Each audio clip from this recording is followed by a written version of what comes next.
우리는 이 한 주 동안 이 순종이라는 주제를 가지고 하나님의 말씀에 비추어 자기 자신을 돌아보는 시간을 가졌습니다. 오늘 함께 나눌 말씀의 가장 중요한 주제는 이 순종의 능력이 무엇인가라는 것입니다. 우리가 온전히 순종할 때, 하나님의 말씀에 순종할 때, 또 교회에 순종할 때, 또 하나님이 나에게 맡겨주신 이 사명에 순종할 때, 그리고 성도들에게 서로 순종할 때, 하나님께서 주시는 이 아름다운 공동체를 향하여 만드시고 베푸시고 또 그 안에서 능력을 나타내 주시는 그 하나님의 은혜에 순종할 때 어떠한 것이 나타나는지 말씀을 통해서 하나님의 은혜를 찾아보려고 합니다. 그 첫 번째가 무엇이냐? 바로 불순종의 고리를 끊고 순종의 관계로 회복되는 것입니다. 이것이 순종의 첫 번째 능력이에요. 앞서도 말했듯이 우리는 불순종할 수밖에 없는 그런 상태로 놓여 있습니다. 아무리 순종하려고 하지만 그것이 잘 안 되는 것이 우리의 인생인 것이에요. 생각이 많은 사람은 그 생각을 끊어내기가 여간해서 쉽지 않습니다. 걱정과 염려가 많은 사람은 그 걱정과 염려를 끊어내기가 거의 불가능에 가까운 것이 우리의 상태이죠. 문제가 해결되기보다는 문제가 더 쌓이는 것이 우리 인생의 현주소이라는 것입니다. 그것이 우리 인생의 현주소입니다. 그래서 우리는 아담의 불순종을 첫날 살펴봤어요. 그래서 우리는 깨닫게 되는 겁니다. 아, 나는 이럴 수밖에 없는 상태구나. 나는 이러한 상태로 살아갈 수밖에 없는 사람이구나. 이러한 자각과 깨달음이 우리에게 꼭 필요한 줄로 믿습니다. 세상에 제일 무서운 일은요, 어설픈 겁니다. 확실하지 않은 거예요. 확실한 믿음과 기적을 경험하지 않고 어설프게 믿는 것이 가장 위험한 겁니다. 이토록 내가 온전히 하나님께 순종하고 있다라고 착각하고 있는 것이 가장 큰 불순종의 원인이 제공이 된다는 겁니다. 그래서 우리는 바로 예수님의 순종을 바라보게 되는 것이죠. 하나님인 예수님마저도 그 하나님의 명령에 따라서 순종하는 모습을 우리는 살펴봤습니다. 그래서 우리는 바로 그 예수님의 순종을 따라서 불순종의 고리를 끊게 되는 것이고 순종의 관계로 회복되는 것입니다. 이것이 희망이고 이것이 능력인 줄로 믿습니다. 우리가 안 되는 것이니까 포기할 것이 아니라 우리가 안 되기 때문에 예수님이 하신 것을 믿는 것입니다. 이 뻔한 이야기가 왜 뻔하게 들리지 않습니까? 그것은 그 안에 능력이 있기 때문입니다. 그 안에 우리의 생명을 다시 살아나게 하는 힘이 있기 때문이라는 것이에요. 로마서 8장 3절은 이렇게 말합니다. 율법이 육신으로 말미암아 연약하여 할 수 없는 그것을 하나님은 하시나니 곧 죄로 말미암아 자기 아들을 죄 있는 육신의 모양으로 보내어 육신의 죄를 정하사라고 말합니다. 그래서 그 하나님께서 우리를 위해서, 우리의 불가능을 위해서, 우리의 불순종을 위해서 예수님을 보내주셨고 율법이 육신으로 말미암아 연약하여 할 수 없는 그것을 하나님은 하시기 위해서 오셨다라는 것이에요. 이 말씀의 가장 중요한 단어는 하나님은 하신다는 것이에요. 하나님은 내 인생에 하시는 분인 줄로 믿습니다. 그저 방치하고 그저 조건을 가지고 우리를 재단하는 것이 아니라 하나님은 우리 인생에 찾아와서 하시는 분입니다. 바로 우리가 할 수 없는 그것을 하나님은 하시는 분인 줄로 믿습니다. 순종의 관계를 회복된다는 것은 취사 선택이 아니라 하나님께서는 반드시 하신다라는 의지를 담은 말씀인 줄로 믿습니다. 그래서 순종의 관계는 회복되고 우리는 이 순종의 관계의 회복됨으로 인해서 죽음에 이르는 속박하는 주인에게서 벗어나게 되는 것입니다. 세상은 내가 나의 주인이라고 가르치지만 사실은 내가 나의 주인이 되는 순간 우리는 불순종으로 살아가게 되는 것이에요. 자기 마음대로, 자기 하고 싶은 대로, 자기의 감정대로, 자기의 생각대로 사는 것이 인생을 자유롭게 하는 것처럼 가르치지만 그것이 오히려 우리의 인생을 속박한다는 것을 우리는 말씀을 통해서 깨닫게 되는 것입니다. 죽음에 이르는 바로 속박하는 주인에게서 우리는 벗어나게 되는 것이죠. 바로 불순종의 고리를 끊게 되는 겁니다. 그리고 예수님을 통해서 생명에 이르는 영원한 자유를 주시는 주인에게로 돌아가는 것입니다. 믿으십니까? 이것이 회복입니다. 이것이 순종으로의 복귀예요. 아담이 할 수 없었던 그 일을 예수님은 하셨고 우리는 그 예수님을 통해서 바로 하나님과 순종의 관계로 돌아오게 된 줄로 믿습니다. 이것이 바로 순종의 첫 번째 능력이에요. 두 번째는 무엇입니까? 순종의 열매를 맺고 온전히 자라나게 되는 것입니다.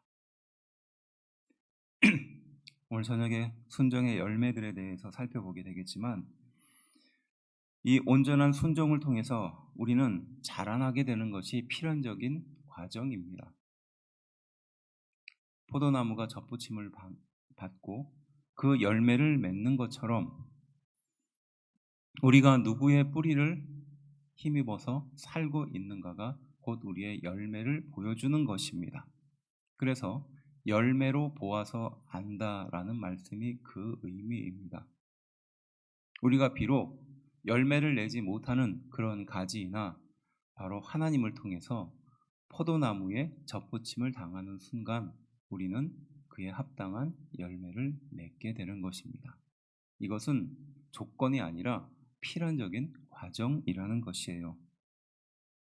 그래서 에베소서 4장 16절 말씀은 우리 안에 역사하시는 그 능력을 그대로 보여줍니다.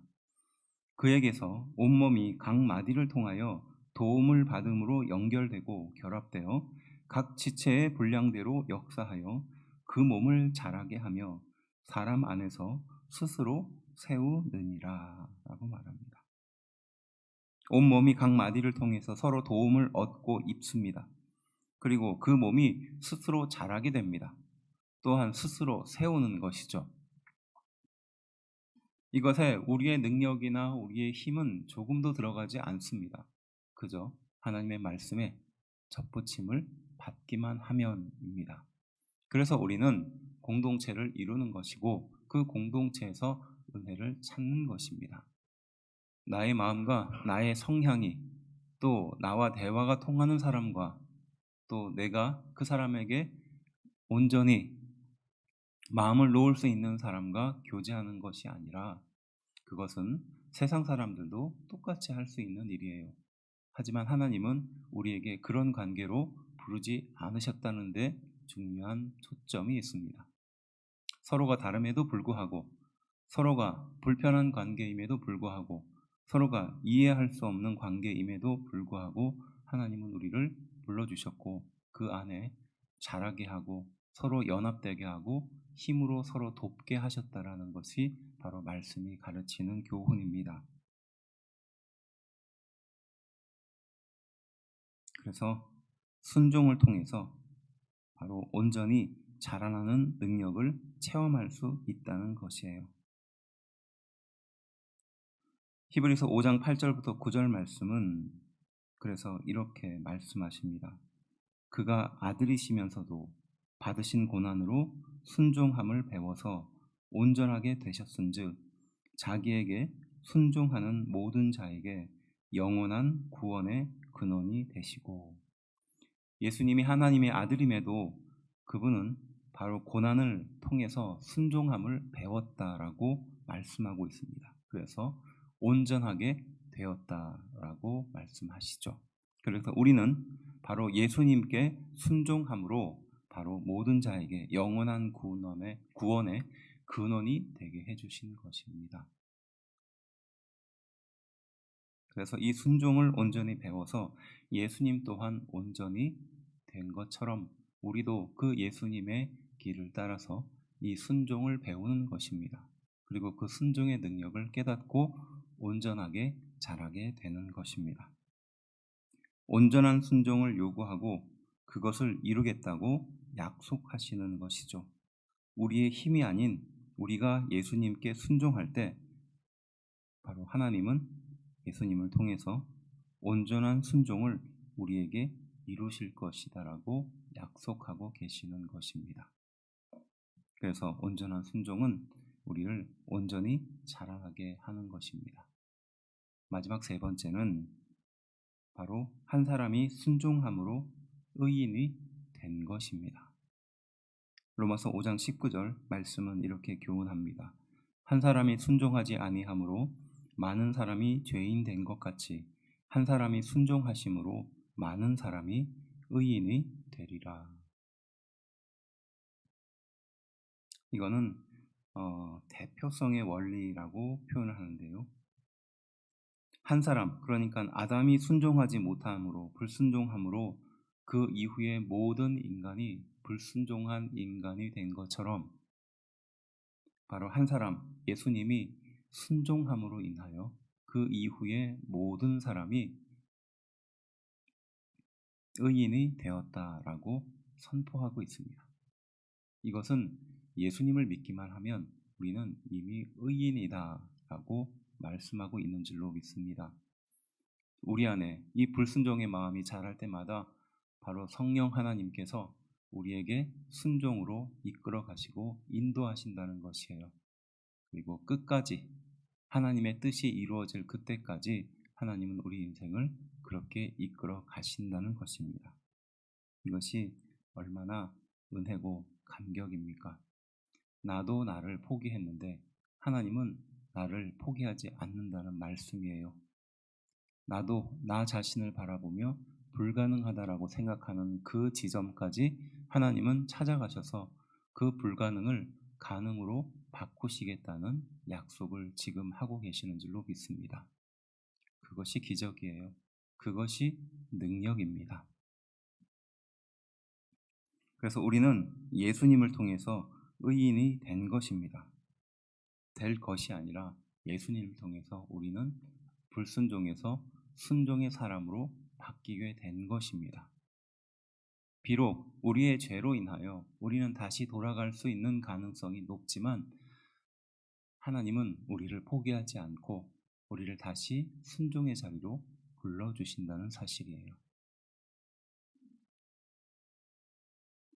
생명을 구원하기 위해서, 기적이 나타나기 위해서 몇 명이 필요할까요? 말씀의 근거에서 보면 한 명입니다. 여러 사람이 필요한 것이 아니라 단 한 사람이 필요한 거예요. 1000명의 미지근한 사람이 모여도요, 변화는 절대 일어나지 않습니다. 그렇지만 단 한 사람이 변화하면, 단 한 사람의 뜨거운 사람이 있으면 바로 그 한 사람을 통해서 변화가 일어나는 줄로 믿습니다. 우리는 그 변화를 믿는 사람입니다. 내가 가정에, 직장에, 나에게 주어진 그 환경에 뿌려졌다라는 사실을 기억하고 내가 그 뜨거운 한 사람이 되어야 할 줄로 믿습니다. 내가 바로 그 순종하는 한 사람이 되어야 할 줄로 믿습니다. 그리고 하나님은 나를 통해서 그 많은 영혼들을 변화시킬 것이기 때문입니다. 한 개인은 무기력할 수밖에 없습니다. 그렇지만 하나님이 함께하는 한 개인은 기적의 주인공이고 열매의 주인공이 될 것입니다. 우리는 생각합니다. 작은 씨앗 하나가 어떠한 능력을 갖고 있겠는가?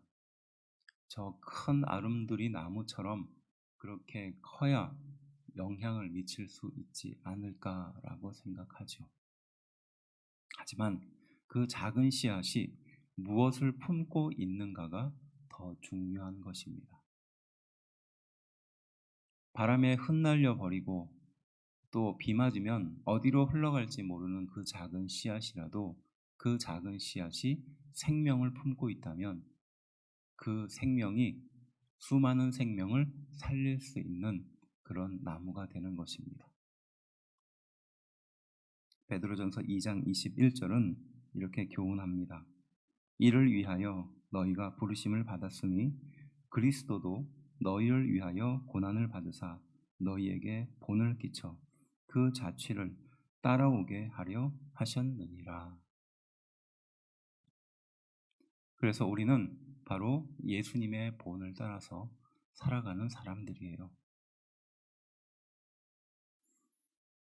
그래서 우리는 이 교회의 공동체를 이루는 것이고, 부족하지만 서로를 닮아가며 예수님의 모습을 찾아가며 그렇게 은혜를 나누는 공동체가 되어가는 것입니다.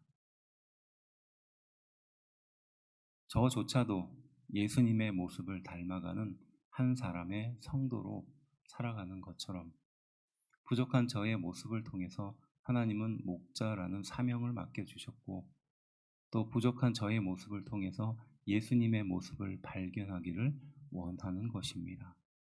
그리고 성도들은 그 모습을 닮아가며 결국은 예수님의 모습을 쫓아가는 것이죠.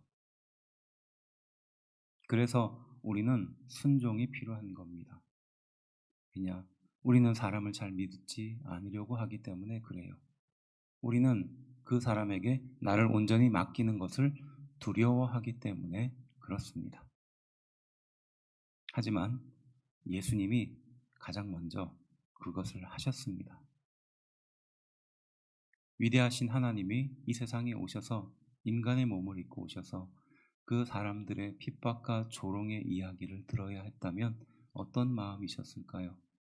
그리고 사람들의 손에 매를 맞고 그 고통에 내어 맡기게 될 그 상황은 어떻게 받아들이셨을까요? 바로 예수님이 그것을 하셨습니다.